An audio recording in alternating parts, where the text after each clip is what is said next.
Hello and welcome back to my channel. This is Sabrina of Sabrina Sells DFW. I just want to thank anybody who has ever came to my channel and liked, commented, or even shared a video. I really appreciate you.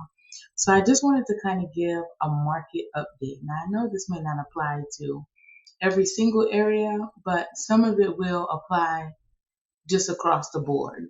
Um, so what we've been seeing a lot, and this is just me, this is my opinions, this is not some research market forecast. These are my opinions, me speaking to my clients who are currently in the market to buy, who have previously purchased, and other people who are thinking about selling. I've spoken to a lot of people over the last week, and I just feel like everybody's kind of just in this place of uncertainty, and rightfully so, right? Like, you're not crazy. It's not a conspiracy theory or anything. Like, rates have gone up and down and up and down. We've transitioned back and forth from buyers to sellers markets very quickly. Even in DFW area, there are some cities that are in a high sellers market when other cities close by are in a total buyers market. Like, buyers have total control. New construction is just kind of in limbo in the middle, where some areas are moving really quickly and other areas are not. And it's not relative to anything specific other than that's just where buyers are going. So I just kind of wanted to just discuss a lot of the what's going on in the market. So for one, the interest rates, of course. The reason why interest rates are a huge issue is because of how much it changes your monthly payment. Now, if you're like, I'm not really concerned about the monthly payment, I got the money, that's not the issue. It doesn't matter how much money you make, nobody wants to waste money. And when you're paying for interest just as much as you're paying on the home, that money doesn't contribute to anything. It doesn't turn into equity. It doesn't turn into anything. That's the interest rate is just what you're paying for to your what the amount that you're paying for the borrowed money. And that cost has gone up significantly by having interest rates in the sevens and close to eight, honestly. And I've even seen one pre-approval at 8.1%. And we were just like, like, this doesn't make sense for you because you're buying at an entry level home price point. You would basically be paying way too much for a home that you don't even truly want. Um, the best steps are to wait 3 months, get your credit score higher, save up more money, and see if you can refinance your car payment into getting a lower note so that you can have a better option, because it's not always the best time for everybody to buy. And I know you hear, realtors, lenders, whoever in the market always say now is a great time to buy. It could be, depending on where you are. If you have your own money, it is a great time to buy. But if you're going to be relying on down payment assistance or the seller to give you some kickbacks, it might not be a great time to buy, depending on where you're going to purchase in the market. And if it's very specific and you need to be in a specific city and you need to be within a specific distance from your job and a specific distance from the daycare and a specific distance from, restaurants, grocery, all those things, you're not really a flexible buyer. You have very, very specific needs, and it might not make sense for you to buy on a down payment assistance program. If you've watched my down payment assistance video, which I know a lot of people have, and I've gotten a lot of good feedback from that video, down payment assistance costs you, right? Typically, there's a higher interest rate associated with it, and you can't sell the home for, in most cases, up to 3 years. With 3 years, some of them are 5 years and some of them are 10 years. And then some of them just are just the life of the loan. You're not able to sell that home without giving them a portion of that money back at least. And so it puts you in a predicament where you are paying a higher monthly payment for at least 3 years until you can refinance out of that loan. So if you're relying on down payment assistance and you have to have it and you have to have some seller concessions, depending on the market that you're in, it might not be a great time for you to buy. To be honest, for me, I think it's optimal for first time home buyers to purchase at a interest rate of between 4 and 5%, right? Or, up to 6%, but not 6%, 5.99, because it still leaves you with a reasonable monthly payment. But I feel like once you go over 6%, what you can get for rent to be close to all the things that you need is much better than buying 20 miles down the road to get the same level of comfort at a good mortgage price, when now you've got to add an hour and 45 minutes to your commute. And you won't have the same, I know from commuting a far distance, from commuting what 20 minutes to my son's school, and then 45 minutes to an hour to work, depending on traffic.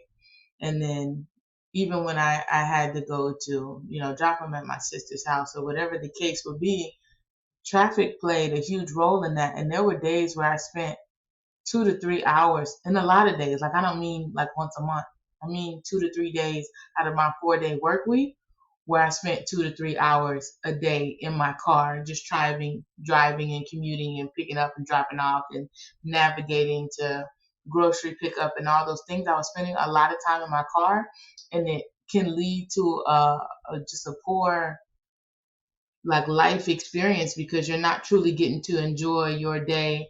And that's what really led me to move and start the house hacking journey, is because I wanted some of my day back. And so I moved to a city where my son's school was 6 minutes away and my job was 9 minutes away. And although I'm gonna be honest with you, I did not love that home, not nearly as much as my first home, it was the convenience. It was life. It was being close to a lot of amenities. It was giving me some hours back in my day that where I felt like I don't even know what to do with this time. I actually picked up an extra job and started umpiring during the week for softball games to make some extra money, because I had that much more time in my day. And it allowed me, not even thinking, but at that time it was allowing me to get more exercise. It was allowing me to have, more peace of mind, more time to relax, more time to just truly just be with my son, and not just have him sitting in the back seat while I commute around the world. So those things matter. And if it makes sense for you to rent, like, you're not throwing money out the window. And I know realtors, we always say that. If you're renting, you're throwing money out the window. That may not be the case for you. If everything in your life is set up around a certain location and you can't afford to buy in that area to keep the same conveniences, it might make sense for you to rent until rates come down, or even try a program like Divvy. Now, I do personally like the lease purchase programs, because it's not typically lease to own. You're not renting until a time period. You rent for 1 to 3 years, and then you go through the normal home purchasing process and you buy that home that you're staying in. They allow you, which is really just the first right of purchase, is what the contract is.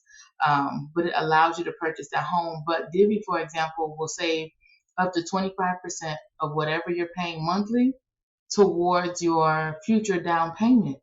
And it allows you to have some extra money. Now, there are caveats with that, especially with whatever amount they're wanting you to buy the house back from them at. And of course, you'll be working with an agent on any of those purchases, so they can kind of guide you in that direction. But it's a good option if you want to be in a certain area. You can rent until the interest rates come down, and say they come down in a year and a half.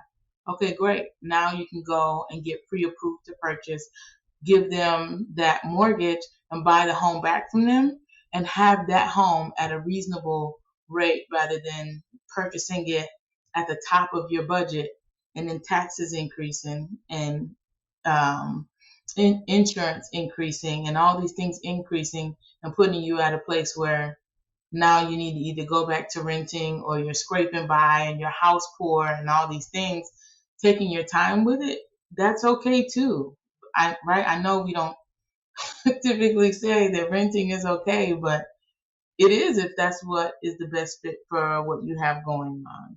Now, in the market also, right? I said insurance rates because insurances have increased. Every single home that I have a mortgage on has increased their insurance rates. And typically they increase every year, right? But sometimes it's so small that like you don't even notice the difference. Like it might increase like $3 to $7 a month, but pretty significantly this year. Even one home and hasn't needed flood insurance for the last 4 years. And now they're telling me that that policy now requires flood insurance. So they've added on an extra monthly fee for that home insurance. Taxes have gone up so much. In the last week, I've spoken to 3 people whose taxes have gone up $406 a month, $600 a month, and $832 a month. That is crazy to me. And so if you go and you buy a new construction home and you're expecting to pay, I don't know, I think you said $2,800 a month, and then a year goes by, even if you have gotten a raise at your job, where does an extra $832 a month come from? For taxes, something that you don't get back. Again, it doesn't add to your equity. There's no value in it. And then the issue for him is that the area still hasn't developed enough for him to be able to have local amenities. He's still driving 25 minutes to grocery stores. There's not a lot of grocery delivery or any options like that in his area. There's still not a lot there. So, what exactly are the taxes contributing to? And this is something that happens pretty often in new construction in Texas. I don't know if it happens anywhere else. I have heard of it happening other places, but I know here, especially in our mud and PID districts, you will get one price for your mortgage the first year, and then the next year, taxes take a significant jump. And even I've had other clients, not included in the ones I spoke to this week, and they've had significant monthly increases, $500, $600 a month. In that case, how is it any different than renting? It's not. It's not, to be honest. So there are options for people who are ready to buy. Do not be discouraged. I'm not saying don't buy. What I'm saying is find something that is going to be long-term beneficial for your family. And what that means is buying new construction that has a reduced interest rate for the entire term of the loan. And there are a lot of builders who are offering this as low as 2.99% and up to, I think I've seen like 5.99%. And I think those are optimal areas for first-time home buyers because you're locked into that rate for the entirety of the loan. So when other things do fluctuate and increase, you don't have to worry about like with a buy down next year that's going up and my taxes went up and my insurance went up. Okay, I'm at year 2 and now I'm up to my original, what my initial interest rate is supposed to be, which is a lot higher, and my taxes have gone up again and my insurance has gone up again. You're not battling those things because you got a locked in 30-year fixed rate without the buy down. The buy down is helpful if you are, you know, finishing up a certain job or a degree and you know you'll be able to come into much more money later. Great, it works out for you. But if not, and you're just getting incremental raises and promotions at your job that don't allow you to pay an extra $800 a month in taxes, then you want to look for something that will lock in your interest rate low so that you can have a really reasonable monthly payment. The next thing is if you can come into your purchase with your own down payment and your own closing cost money, or even getting some of that from the seller if it's the right market for you in your area, that would be optimal. Because, for example, in Texas, if you can bring your own down payment and your own closing cost money, or come up with your own closing cost money, and this is including getting gifts from family and friends and all that, as long as you don't have to pay it back. If you can come up with your own money for that, because you're a first time home buyer in Texas, you can be a part of the Home Sweet Home Texas Bond and get an interest rate as low as 5.5%. And that's for the entire term of the loan. And it's after 3 years, it's completely forgivable. Like, no, no, no, no. there's nothing to forgive because you didn't do the down payment assistance on that program. So it just, because they didn't have to give you anything, all they can give you is a lower interest rate, and that's way more beneficial than using the down payment assistance and paying that off. Not paying it off, but having it come off 3 years later, where it is forgivable, because you don't have to worry about refinancing out of that loan. You can stay locked into that loan, and 5.5% interest rate is not a bad rate. It still leaves you a reasonable monthly payment. And then you also want to be prepared for taxes. So you just, at this point, you just got to be prepared that that's going to be increasing yearly. Even my client in her older home, hers went up about $400, and that's just crazy, absolutely crazy, especially on a home that's not even 1,000 square feet. All right, look out for flips. If you're a first-time home buyer, it can be beautiful, and a lot can look like it's been completely changed out, but you have to look at the quality of it from the person who's doing the flip. Your realtor should be able to do a little bit of digging and find out more about that builder, to find out if they're getting bad reviews on the homes a year after people move in. Are they starting to have a lot of issues with the home? New construction, if you're a new buyer, look for those lower locked in interest rates. Be careful with the buy down options, and your realtor is going to speak with the sales agent, and you want to make sure that there is some conversation around what's going to happen with the taxes on year 2, because if they've sold the house and they've been there for at least a year, they can tell you what that increase is going to be.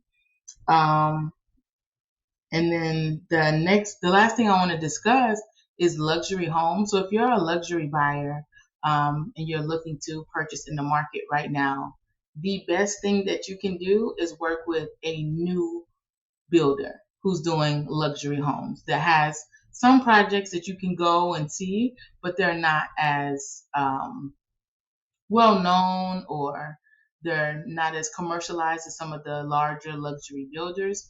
So I've come across quite a few in the last couple weeks, and they are offering really, really great price luxury home build. I've seen $160 a square foot, and the minimum home size on that one, I believe, was 2,500 square feet, and then another one for like 183. And this is the total build out. So this is the price of all upgrades, all included. I mean, of course, you can add like a pool or something like that. That would be outside of that price.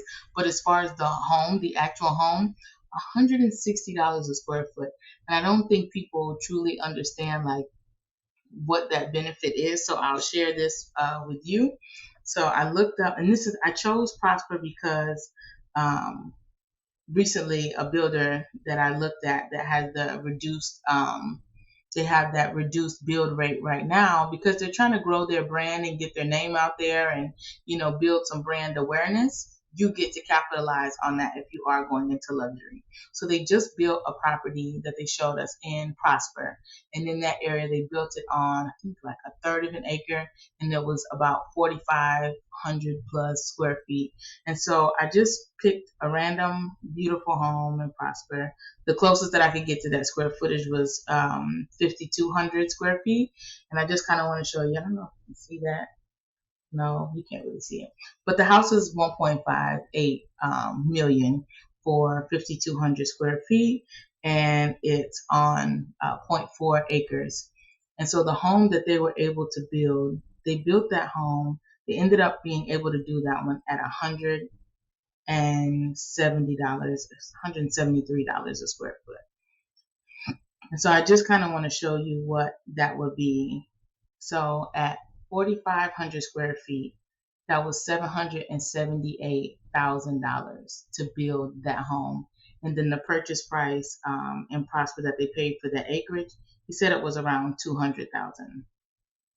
And so that would bring the total, yeah, you can see this, up to about $978,000 for the build of that home, which is about $500,000 less than the other homes that are for sale, that are by luxury builders that are well known and in the area and higher price. You could actually build a custom luxury home and save $500,000. So there are opportunities for buyers who are in the luxury market to work with new luxury builders, and whichever realtor you're working with should be able to put you in partnership with those builders, and you can build on your own lot and build a luxury home for much less than you could buy one in a community or a neighborhood right now. So if you have any questions about anything I went over currently in the market, please leave a comment or a like below. And I appreciate all of you, and I'll talk to you soon.